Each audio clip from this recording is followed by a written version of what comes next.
For a long time, most of the surfing in Galveston was done along the Seawall, from 61st Street to the Balinese Room.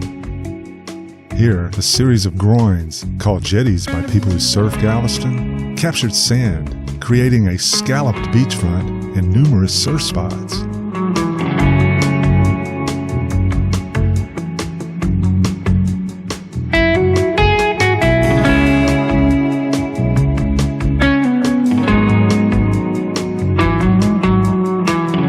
Also along this stretch is the massive Pleasure Pier, Galveston's most iconic surf spot for decades.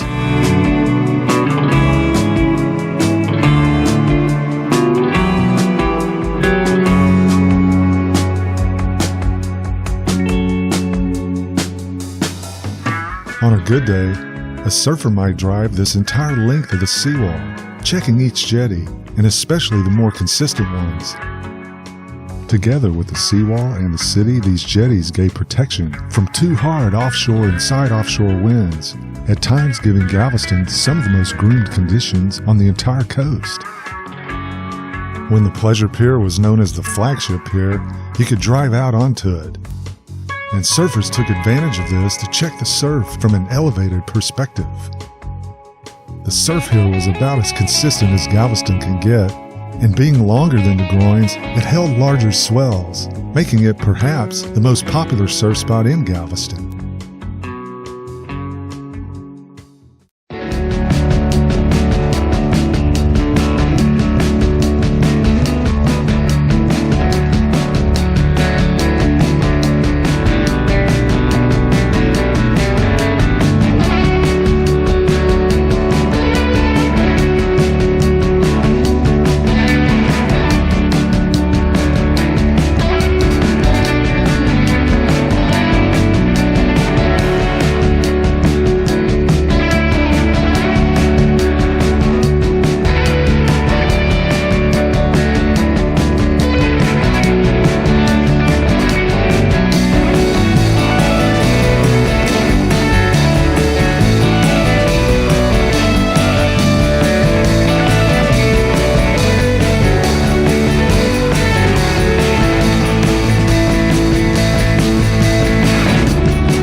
The original groins were built in the 1930s and made of wood and steel.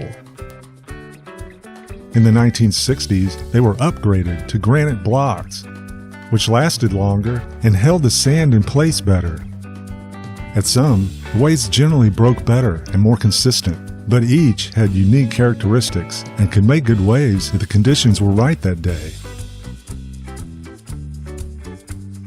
61st Street has a wooden pier at the end and was a consistent spot for Galveston surfers.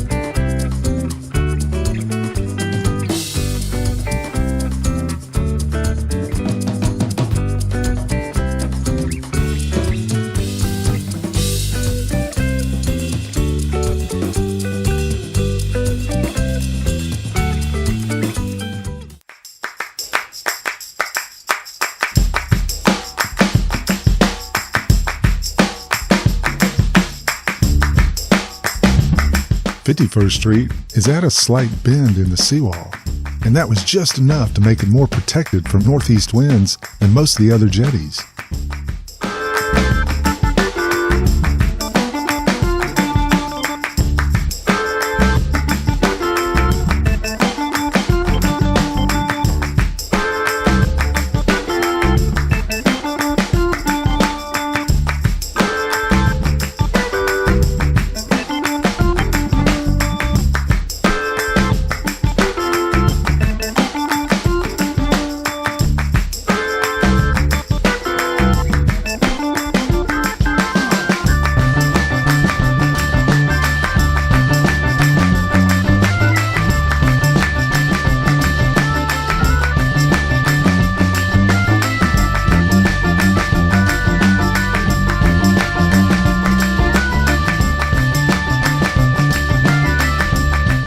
47th Street was a little bigger than the other jetties, and it was a lot of people's favorite. It made a rippable wave that broke pretty fast.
Along the seawall south of 61st Street, there were no groins and no beach, and the waves just broke against the rocks, creating a backwash, destroying any good surf there might have been there for the longest time.